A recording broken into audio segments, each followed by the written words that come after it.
update at the Ken Kunkel Community Center.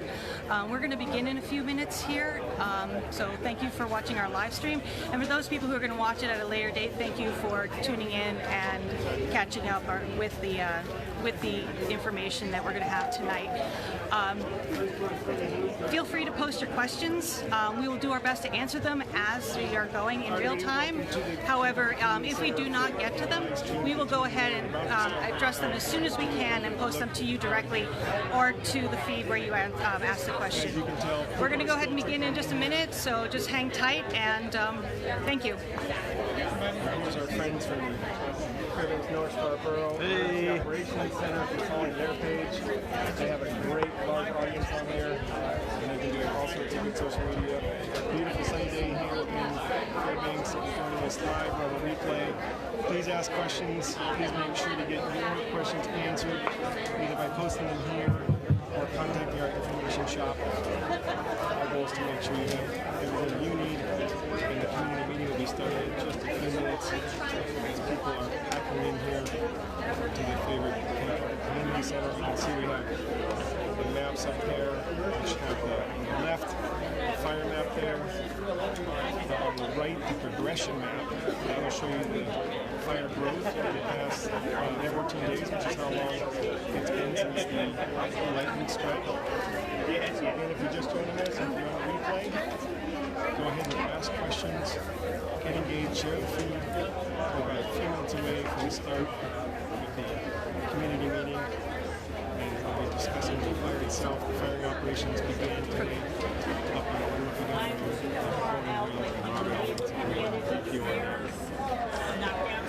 Fire hasn't moved in a few days, so if you have a map from several days ago, it's the same map ever since we had the rain on Sunday. And then today we'll start to see some more. Hey Gene, thanks for your question. We're going to write down as many questions as we can and give them to the speakers to see if they can answer them. Right. We also are here and we can comment back to you guys, so thanks so much for coming on. Do that. Thanks for watching, Nancy. And we'll get started in just a couple minutes.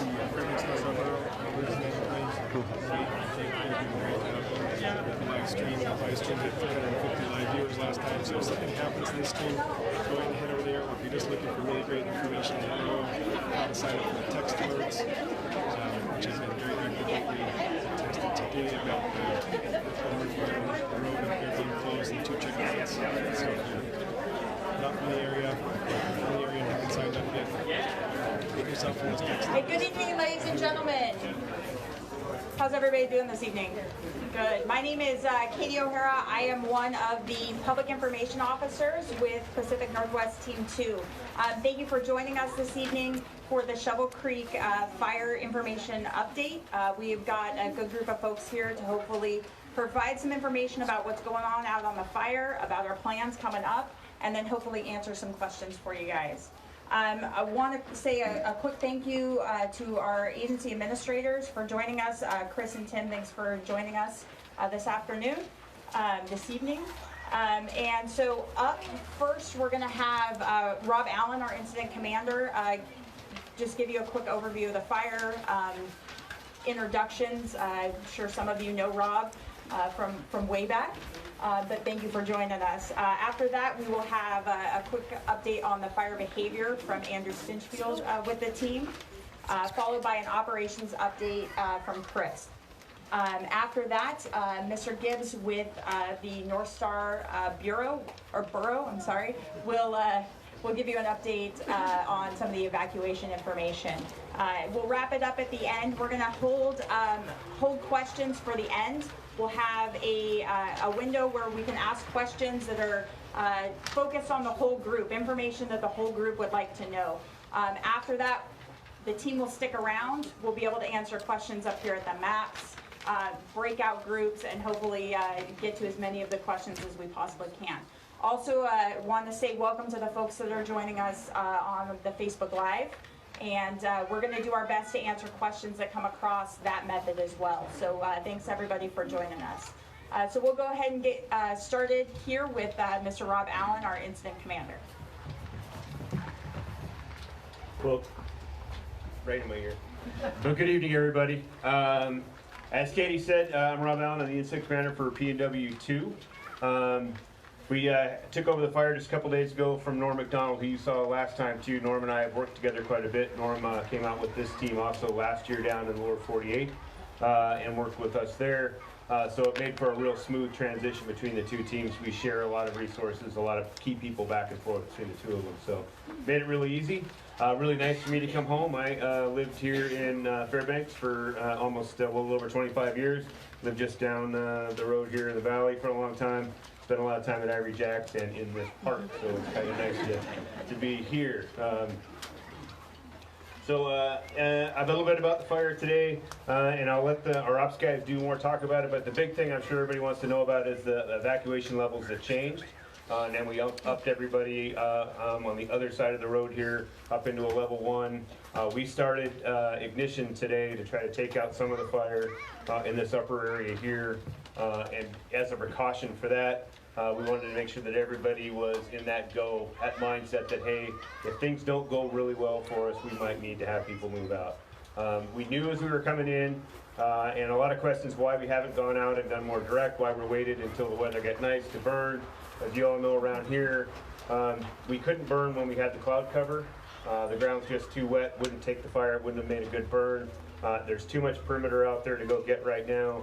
And the big mission that we're trying to pull off of this, by doing the burnout and using the fuel break that's along the old Murphy Dome Road that the state put in, is it's buying us, it's reducing some of that fuel load and relieving some of that risk for the future.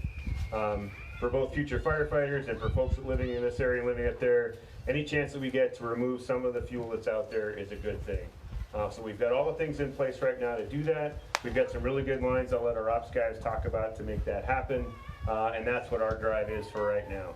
The change between Norm's team and this team is just capacity. We come with more people. We come with more ops chiefs. We come with more folks that help with the logistics. And that's the reason we ended up moving out of the Moose Camp, and our ICP is actually at Pearl Elementary because we needed more room to be able to expand because of the extra capacity that we bring in. It allows us to be able to have, instead of one ops chief trying to work on the whole thing, we come with about 6 ops chiefs. I've got 3 branch directors, 3 ops chiefs working on different pieces of the fire so people can pay attention. And there's one group just focused on the Chattanooga River. There's a focused group just on the backside. We've got a bunch of folks just focused on pulling off the burnout. So the difference between their team and our team is just capacity. Again, we share a lot of the same people, and I'll let these guys get in and give you some more information, and we'll answer questions later on. Thank you.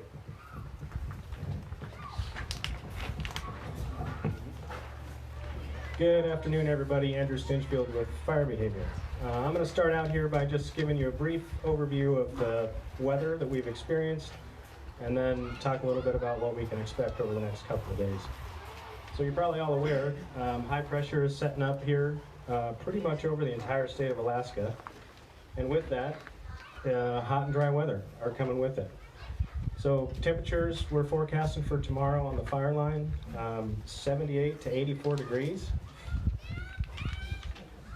Sorry. Minimum humidity is 32 to 27%.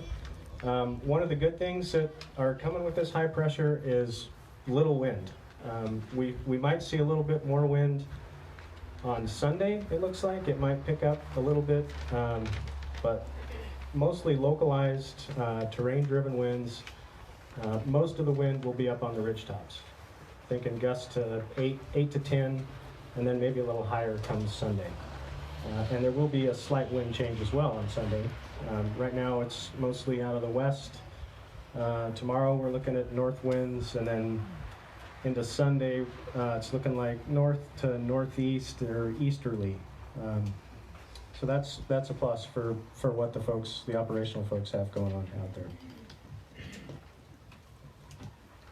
Okay, as far as fire behavior goes, what's this weather going to do to it? Well, things are going to start picking up out there. Looking back at when the fire actually made some decent runs, which was last weekend, the indices are climbing back into that range to where we were when the fire made those runs. The fine fuel moisture code is coming up. We're not quite to that point, but we're really, really close to where we were when this fire started and actually moved. The buildup index is still remaining relatively low. The rain that we got actually had an effect on that, and it takes a little while longer to actually come back up to where we were. But it's forecasted to do that. As far as what we're seeing out there over the last few days, not a whole lot of fire behavior.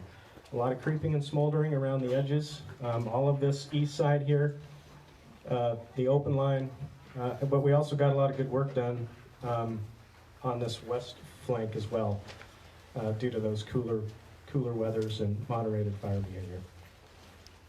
So I will be sticking around after this, and I'll take some questions. Thank you. Good evening, Chris Utzel. I'm one of your operations chiefs. Thank you folks for being here. I'll take my time here and thank Rob for setting the foundation for what we're doing on this fire. As Rob said, we've got this broken out in the branches, what we call branches. So on the north side, meaning the Chattanooga River, we have what we call branch 1. And those folks have been inserted into that area in order to provide structural protection and do some holding and firing operations along the river. So their mission is to go in there, do the protections they can in and around the structures, and then hold that fire south of the Chattanooga. So that's their mission there. As we move out here to the east, we have what we call branch 2. Those folks have a multitude of operations that they've been doing. We have the McLeod subdivision, so we've got a structure group in there. What their job is to go in there, prep those structures, hose systems, sprinklers, pumps, to make these homes more defendable in the case of fire. At the same time, these folks have been working on the Old Murphy Dome Road and how it created a line that ties into the Chattanooga River. The idea being, this creates a perimeter for this fire. Obviously, this fire is still sitting down here and we can't go get it, so we're going to bring it out on our terms. So these folks have gone through due diligence, found good lines, and implemented that. As we move down here to the south, this is what we're calling our branch 3. Those folks have been, once again, we have the structure groups. They go in, do all that prep work. They do the line prep, find those opportunities where we can make control lines, and prepare for firing, which is what we've started doing, right? So that leads us into what we're doing today. So currently today, on the south end of the fire, crews have began firing up out of the Martin subdivision on the north side of the road into Murphy Creek drainage, bringing it up into the Old Murphy Dome Road, and then bringing it back to, everyone knows the golf ball, right?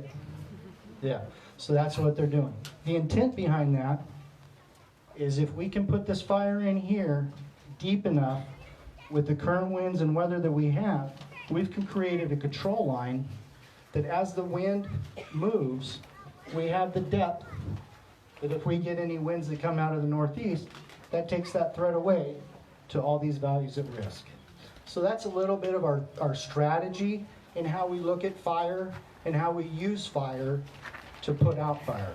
We're putting it on our terms, up on the roads, good ridges, good roads. Moving forward, the intent is to use the Murphy Creek drainage. We're wanting to use the burn that we've done, get this down into Murphy Creek, and use that for a control feature and bring it into the Chattanooga River. So that's a little bit of what we're doing. You heard Andrew talk about the weather. Weather plays a big factor into our strategy and tactics and how we address the fire. We want to fight the fire on our terms, not be reactive, but take the fire, take the brunt out of it, take the force out of it, and I would say steer it in the direction that we want to go. Of course, that's always knowing that we have values at risk. So how can we take that risk away? So that's a lot of what we do. All right, I believe I've covered everything, and I'll be around later. Thank you.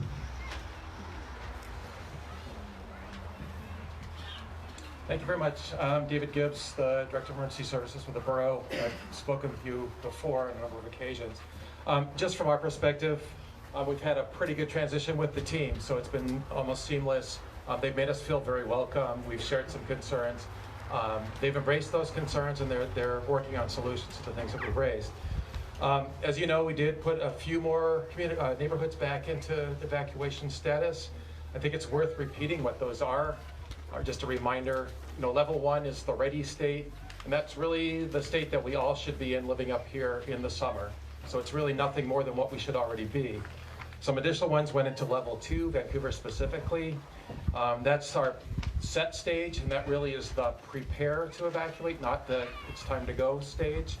So that's when we talk about the 6 Ps, the people, pets, pills, photos, papers, personal computers, all the things that you should consider if you have to leave in a hurry. Level 3, we still have 2 subdivisions. We have Martin and Perfect Perch that are in level 3. They have been asked to evacuate, and that status remains to this date. A couple other things. We did hear your comments about how we're naming these neighborhoods, and we tried a new thing. We're trying to look at primary access roads so that you can better identify your subdivision. It's not perfect. We're trying, and certainly if there's a better way to do it, we'd like to hear from you, but it's something we're trying. We did put maps up on the Fairbanks-Northstar Borough website if you'd like to go look. There's actually a banner on the main page of the borough's website that you can click on. It'll take you to fire-related information. So, one thing I did want to say is the team has accommodated our request. We were really concerned about McLeod and Hattie Creek because they really have one way out, and they would have to evacuate through level 3 neighborhood already. So there have been some improvements made to the old Murphy Dome Road so you can evacuate to the east. And I've been assured that that's accessible by a 2-wheel drive vehicle. That was our request. So it's been coordinated, and so that's in place now. Currently, we're just trying to work on the public information piece and provide you with the best information we can. And we're working very closely with the information officers with the team to generate some new products to keep you aware and more apprised of what's going on the actual fire. So that's really what we're working on now. So with that, I'll turn it back to Katie. Great, thank you very much. Thank you, David. Thanks to all of our folks presenting. So we'll take about 5-10 minutes here if folks have questions that you think would benefit the whole group. To hear answered from any of our folks up here, any of our operations or Rob or anything like that, we'll gladly take questions. And Rob, if you could give the mic to Carly there, she'll run it around so we make sure the whole crowd can hear the questions. And it looks like, Carly, we've got one in the back, gentleman in the green back there.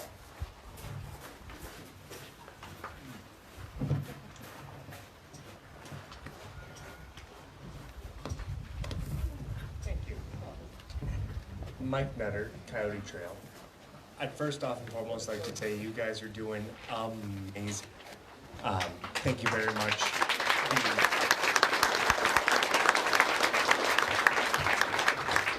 The information that's being processed and is being given to us is spectacular.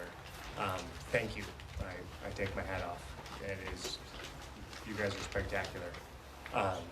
The one question I did have, and just in my ignorance, is I don't know how fast a smaller fire grows to a larger fire growing. And I think that might help just in does a larger fire grow exponentially quicker? Thank you very much. Trying to think about the best way to answer that. And a lot of that has to do with a lot of factors that we pay attention to, especially like when we started our burn today, we wanted our conditions to be just right. It has to deal with the fuel type that's out there, the terrain, the weather conditions. What primarily moves fires is either slope or wind, especially in black spruce. That's why we're fairly confident right now with what we're working on for this burnout operation, is that we knew we were going to get a high pressure system coming in. We were going to have good conditions to get the fire to burn the way we wanted it to without a lot of wind. And that would be the difference between the indices that they saw a week ago when the fire made its 3-mile run, is that we were at those higher elevated indices and there was wind involved. In our case right now, we don't have wind. Is there still some risk to what we're doing? Yeah, our job is risk versus reward. But because we know there's some risk to that, we upped the elevation. We elevated the evacuation levels just so that we're ready. For us, this is what we do, so we try to be proactive rather than reactive. And that's what we've got in place. I think I answered part of your question, but it's wind that really pushes it around that causes trouble, especially in the black spruce. They can, if we give it enough time and gives it enough energy to really pick up for it to create its own wind to do its own thing. But that's part of what our plan is by segmenting where we're taking out the fuel. We're taking energy out of it for not letting it set up to be able to do that on its own.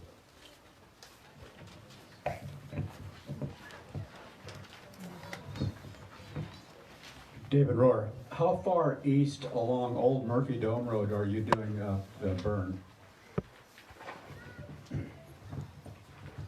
Well, we have a plan. Our primary line right now, and then our lines kind of change as the weather goes back and forth. But as far east as we're trying to get right now, we have it prepped using the SureBlade line that the state put in a few years ago, all the way up to McLeod, and then from McLeod down to the river. What we're hoping to do right now, we found a spot that we like just past Perfect Perch right here. We came off this ridge and down to Murphy Creek, and if things work well, that's our kind of our next compartment. So what you're seeing us burning right now, what we're trying to do tonight is from Martin to Old Dome. We'll hold that up there, see how that works, evaluate what the weather and the fuels look like. If we need to, our next section is this little section we would take out. And still hoping that at some point we can just get on the creek and follow the creek on down. That's a good barrier for us, depending on how dry, how fast we can get down there and use that. So right now, the big box that we're looking at for this piece comes all the way down to the river from McLeod. We have done some scouting and some looking around all the way out to the pipeline, and we've got people out, other parts of the staff evaluating everything down here through the neighborhoods also for our next line if this doesn't work. Again, we're risk versus reward, trying to find places where we have a high probability of success, and that's where we enter into to our operations. Just a quick question. How deep are the burns? Like a mile, quarter mile, feet when you're burning? The controlled burn, what we'll end up trying to do by hopefully the end of today, it's a multi-pronged process. We started up here in the corner by the cell tower, and 2 hot check crews are working down and 2 hot check crews are going to work the side. When they get a pretty good depth of a couple hundred feet or so, we have a helicopter which has a plastic sphere dispenser machine in it, drops little ping pong balls to catch on fire, and we'll take this whole thing out so there's no chance for this main fire to get energy enough to come across here and roll up and jump across the shear line for us. Hi, my question was on the large map. Can you explain the color coding, please? This is Andy. I haven't seen that map. Okay, so what we're looking at here is a burn progression map. Each of these colors represents a specific day, and that's how much the fire grew. So for those particular days.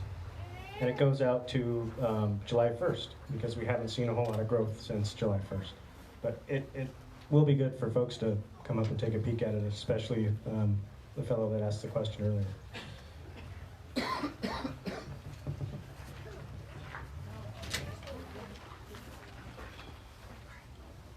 Hello, yes, okay. I was curious what sensors you use to monitor the fire, or the eruption of the fire, once you see it happening. And do you have equipment that's staked out on the ground and terrain, is it all airborne, or is it something else?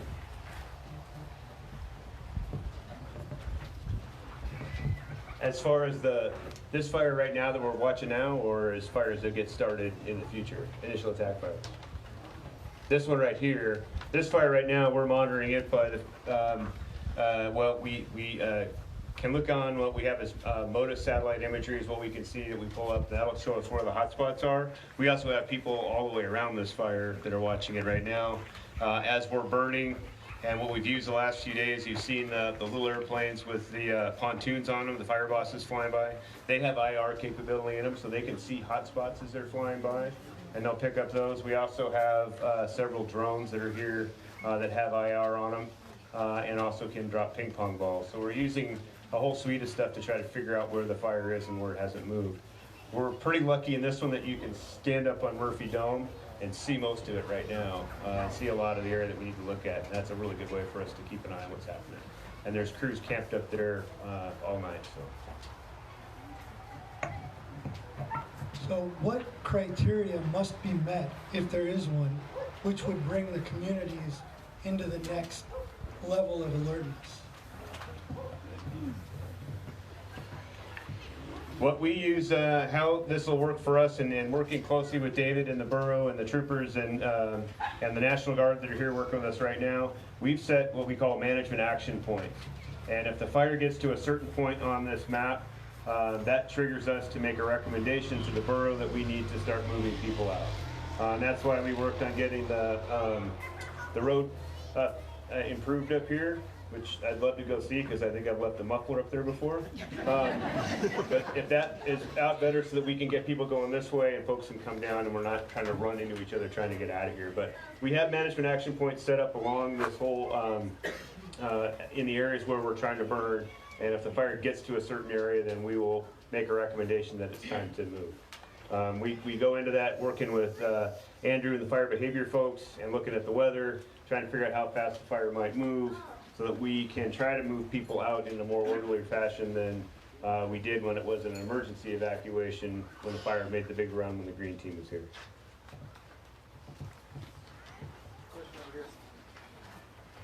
Sir, how close is the backburn to Martin subdivision, or more precisely, to Old Murphy Dome Road? It's on the other side of the shear blade line. Maybe you could point on the map. Okay, let's see, Chris, you want to help me? We come right out of, where, I don't know where the cell tower is. It's probably right there, right? Yeah. Okay. Comes up, shear blade sits inside. shear blade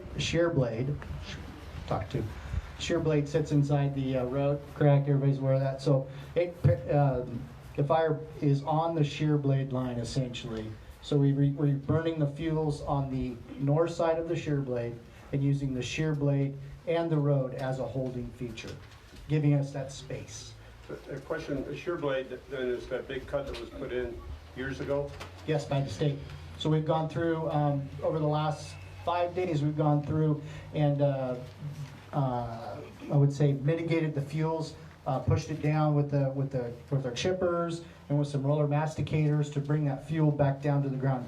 I believe it was maybe 10 years ago they put that in. It was like 2006. Yeah, started working on that. Yeah, so that unfortunately, fuels grow over time. So we wanted to go in there, mash that back down, so we didn't have as much fuel on our line.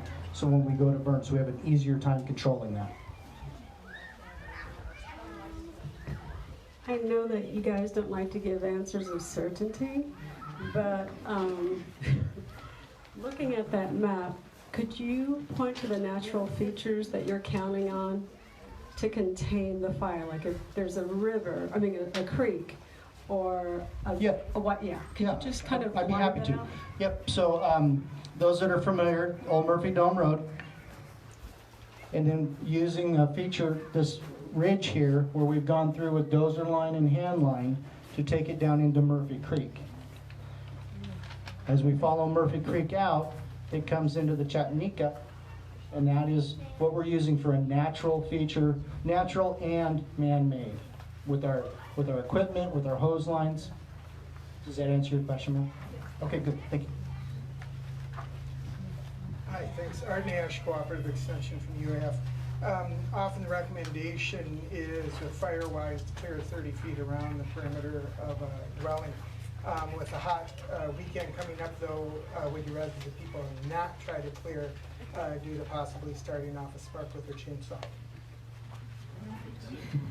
That's a really good idea. So the intent, and you're right, there is that possibility of trying to be proactive and doing fuels mitigations in the drier conditions and starting a fire. The intent behind Firewise is for people to be educated in what they can do off season and out of the fire season to do those preventative measures to make their homes more defendable. Obviously, if you felt the need to do it now, yeah, you could do it, but you need to be aware of there is the possibility of starting a fire. So taking some mitigation efforts, having the hose line or shovels nearby. If a chainsaw hits a rock, you can put that out quickly. Okay, fire extinguishers. Yeah, exactly. Okay, Yes, sir. Yeah. thank you. But and I really appreciate you bringing up the Firewise, and those folks that aren't aware of it, Firewise, has a lot of great information out there for you, and how you as a homeowner can be prepared.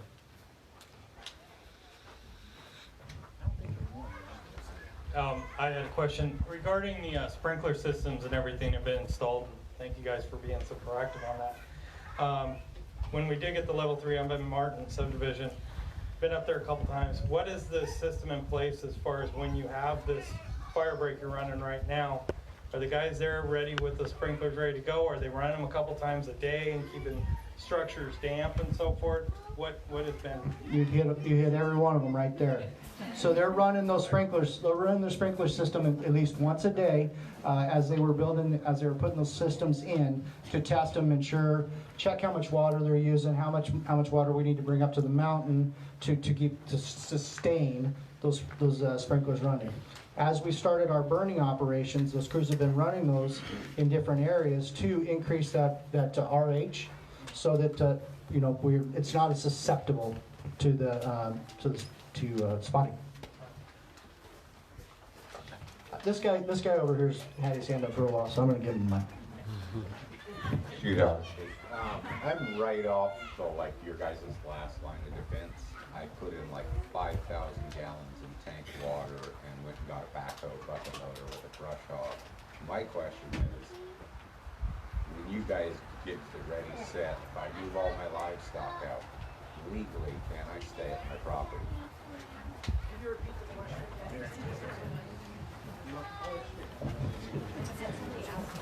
Yeah, the question was that once we get to